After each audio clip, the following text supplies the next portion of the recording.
Hello. So we are back with the third video. हमने antimicrobial resistance देख लिया था। अभी इजी टॉपिक था। अब हम देखते हैं समुद्र सेतु। ठीक है।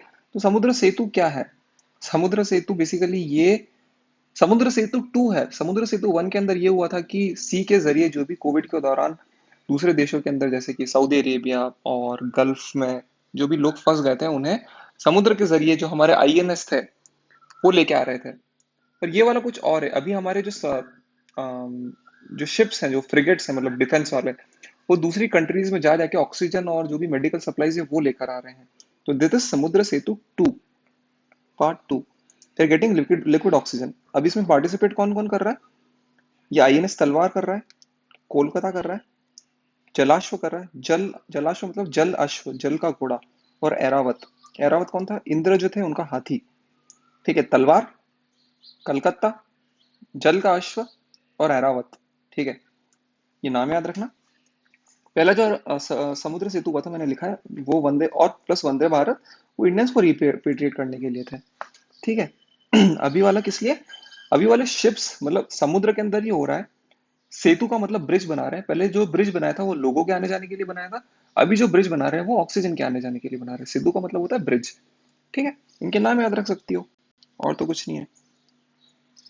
उनके फोटोज देखना जरूरी नहीं। ये बेसिकली फ्रिगेट्स हैं। जो शिप्स होती है उन्हें बोला जाता है फ्रिगेट प्लस डिस्ट्रॉयर। ठीक है। बस।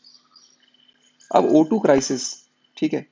तो इसको अपन सबसे पहले समझ लेते हैं कि O2 क्राइसिस है, किस वजह से हो रहा है, क्या क्या इश्यूज हैं, और मतलब बहुत सारे डायमेंशंस देखेंगे। तो सबसे पहले समझने वाली चीज यह है, सबसे पहला जो क्वेश्चन दिमाग में आता है कि 21% एटमॉस्फेयर में ऑक्सीजन है। ठीक है। तो क्या हम जो इनहेलेशन करते हैं उसके अंदर हम पूरी की पूरी 21% को यूज कर लेते हैं? सबसे पहला प्रीलिम्स का क्वेश्चन तो ये आ सकता है। तो मैम ऐसा कुछ भी नहीं है। हम 21% के अंदर से केवल 5% ही कंज्यूम करते हैं। जो रिमेनिंग 16% है वो फिर से एक्सेल कर देते हैं। ठीक है। तो हमारी एक्सेलेशन के अंदर मेजॉरिटी ऑक्सीजन होती है। हम बहुत कम ही ऑक्सीजन कंज्यूम करते हैं, 5% केवल। ठीक है। तो ऑन एन एवरेज अगर देखा जाए एक इंसान दिन के अंदर 11,000 लीटर्स ऑक्सीजन लेता है। 11,000 लीटर्स ऑक्सीजन नहीं, एयर लेता है। ठीक है। तो 11,000 का अगर तुम 5% निकालोगी, 11,000 लीटर मतलब, क्योंकि एयर की वॉल्यूम ज्यादा होती है ना तो उतनी चली जाती है। और हम लोग सिंह क्रिया करते हैं, हम लोग प्राणायाम करते हैं, तो हम थोड़ी और ज्यादा लेते होंगे डेफिनेटली। एक इंसान की एवरेज लंग कैपेसिटी नहीं, मैक्सिमम लंग कैपेसिटी होती है 6.5 लीटर्स। ठीक है। तो दिन के अंदर वो 11,000 लीटर तक ऑक्सीजन एयर ले लेता है। तो अगर उसका 5% निकालेंगे तो प्योर ऑक्सीजन हम कितनी लेते हैं दिन की, अपन वो कैलकुलेट करते हैं। थोड़ी सी मैथ्स करते हैं पर इंटरेस्टिंग होगी। सॉरी, 11,000, गलत कर दिया, 11,000 into 0.05, that is 550 litres pure oxygen हम दिन की लेते हैं। ठीक है। तो यहीं पे आ जाता है। तो मैंने यहीं पे लिखा 550 लीटर्स ऑफ प्योर ऑक्सीजन दिन की। ओके। तो ये सबसे पहले प्रीलिम्स का कॉन्सेप्ट जानना बहुत जरूरी था, कितनी हम लेते हैं और कितना कितना। ये बेसिक उसके लिए, इसमें कुछ याद रखने वाली चीज नहीं है। लेकिन हाँ, अभी इशू क्या हो रहा है कि इंडिया के अंदर जो स्टेट्स है वहां पे ऑक्सीजन के सिलेंडर्स हैं। ऑक्सीजन के सिलेंडर्स के अंदर पता है 99% ऑक्सीजन होती है। 99, इनफैक्ट 99.5% ऑक्सीजन होती है, क्योंकि लंग्स के लिए बहुत ज्यादा डैमेजिंग हो सकती है। पता है तुम्हें लिक्विड ऑक्सीजन हमारे फेफड़ों के अंदर जब ऑक्सीजन पहुंचती है, ये वाली 99.5% ऑक्सीजन, ये उसे डैमेज कर देती है। हमें जरूरत है केवल 5% की यार। और oxygen which is the most potent oxidising agent, वो जला देती है लंग्स को। अगर ज्यादा देर तक उसे सप्लाई करके रखा है तो मतलब लंग्स सांस नहीं ले पा रहे, दैट इज गुड इनफ, लेकिन इससे लंग्स को नुकसान होता है। ये बात समझने वाली है कि ऑक्सीजन का तुम पता है ना, ऑक्सीजन जो है वो उससे कंबस्शन होता है। सिंपल 21% ऑक्सीजन से ही आग लग जाती है, तो 99% ऑक्सीजन पता नहीं क्या ही करेगी। तुम उसका वीडियो देखना कि लिक्विड ऑक्सीजन जो होती है वो किस बुरी कलर से चीजों को जलाती है। प्योर ऑक्सीजन जो होती है, मतलब तुम किसी भी चीज पे लिक्विड ऑक्सीजन डाल दो, तुम एक पेपर के ऊपर लिक्विड ऑक्सीजन डाल दो, पेपर जल जाएगा अपने आप। तुम्हें आग लगाने की भी जरूरत नहीं है, इतनी बुरी ऑक्सीडाइज करती है ऑक्सीजन, प्योर ऑक्सीजन। तो ये सबसे बड़ा इश्यू है। तो ये केवल समझाने के लिए मैं बता रहा था। और हाँ, अपन देख लेते हैं कि ऑक्सीजन की मेन प्रॉब्लम क्या है। एक तो डिमांड इंक्रीज हो रही है, ठीक है, डिमांड इंक्रीजिंग, सप्लाई शॉर्टेज, जो जो सिंपल डिमांड और सप्लाई वाली चीज है। ठीक है, फिर पुअर प्रोडक्शन ऑफ डिमांड, ये सब ठीक है। लॉजिस्टिकल इशू क्या है ये समझना बहुत जरूरी है, इससे और कॉन्सेप्ट निकल के आएंगे। क्योंकि देखो, जो प्रोड्यूसर है जो कि ऑक्सीजन बना रहा है, ठीक है, और हॉस्पिटल जहाँ पे ऑक्सीजन कंज्यूम हो रही है, इन चीजों के बीच में एक होता है डिस्ट्रीब्यूटर। ठीक है, तो अभी क्या होता है कि प्रोड्यूसर से लेके डिस्ट्रीब्यूटर तक बड़े बड़े जो टैंकर्स होते हैं ना, टैंकर मतलब ये वाला टैंकर, मैं बताता हूँ तुम्हें। वर्ड्स के डिफरेंशिएट अगर करना सीख गए तो सारा काम बन जाता है। क्रायोजेनिक इंजन नहीं, क्रायोजेनिक टैंकर। टैंकर मतलब जो बड़ा सा ट्रक होता है उसे टैंकर कहता है। ये क्रायोजेनिक टैंकर, तो इसके अंदर ऑक्सीजन आती है। ठीक है, तो अब ये जो टैंकर है, ये बेसिकली अपना वापस, डिस्ट्रीब्यूटर क्या करता है, प्रोड्यूसर से बड़े बड़े टैंकर्स में भर के आती है लिक्विड ऑक्सीजन, और डिस्ट्रीब्यूटर जो होता है ये इनको जंबो सिलेंडर्स जो होते हैं, जंबो सिलेंडर देख लेते हैं।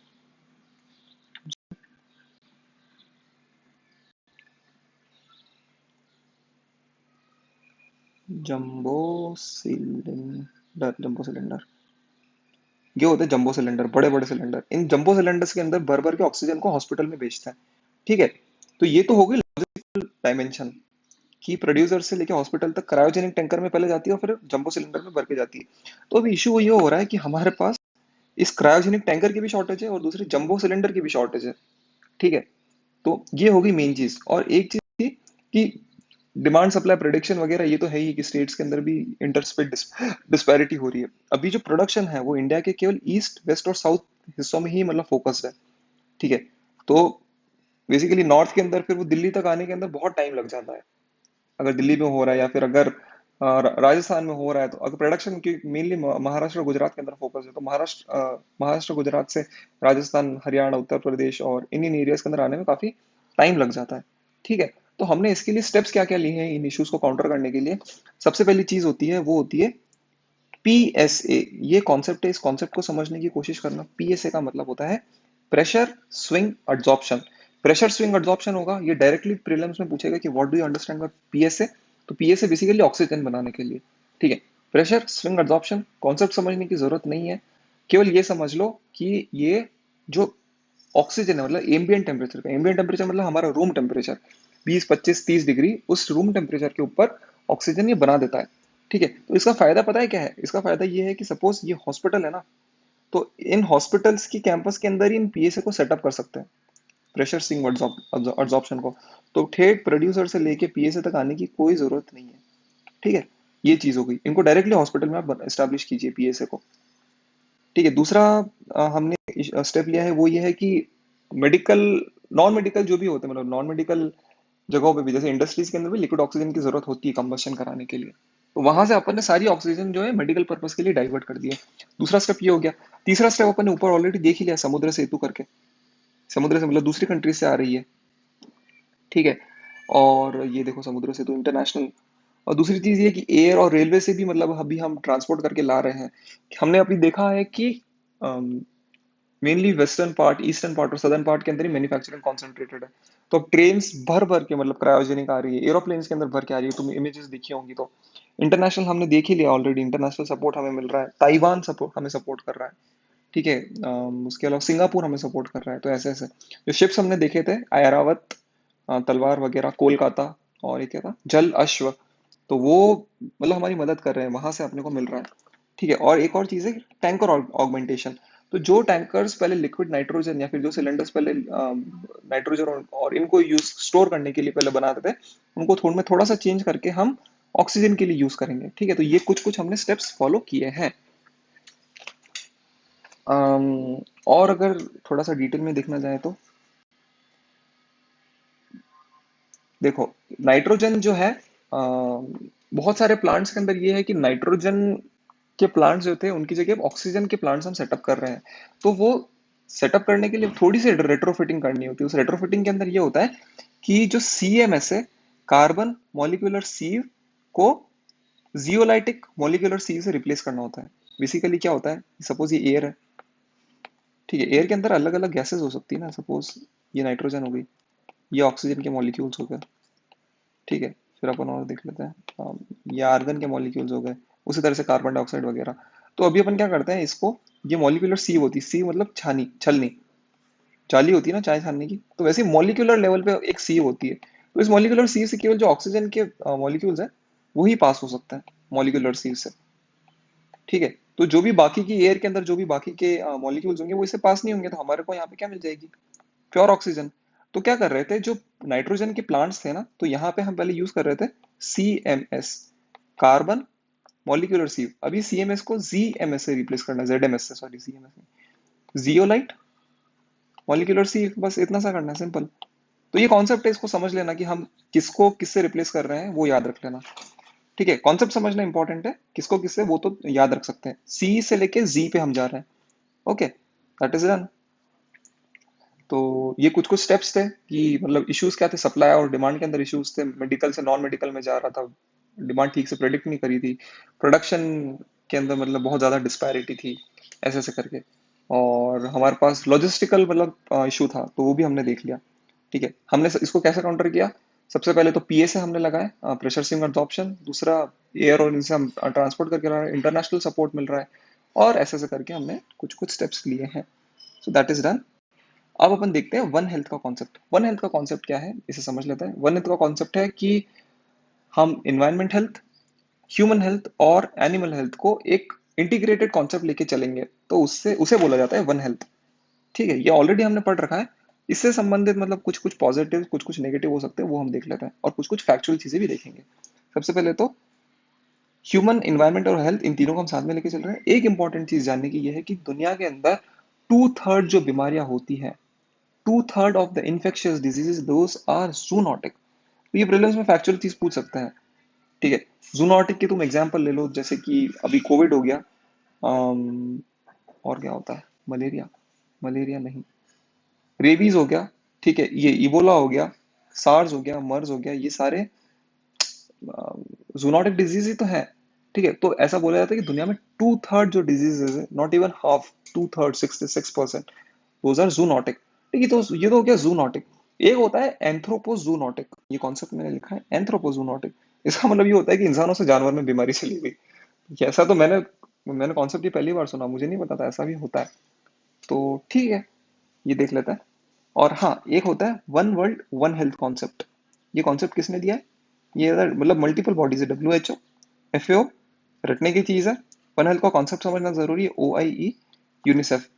तो इसमें मतलब अगर तुम देखो तो मोटा मोटी हेल्थ, हेल्थ वाली बॉडी है WHO, फूड वाली बॉडी है, खाना क्योंकि जानवर को खाते तो उस वजह से, यूनिप मतलब इन्वायरमेंट बॉडी है, OIE एनिमल्स वाली बॉडी है, और UNICEF children and education fund, ये पता नहीं क्यों है।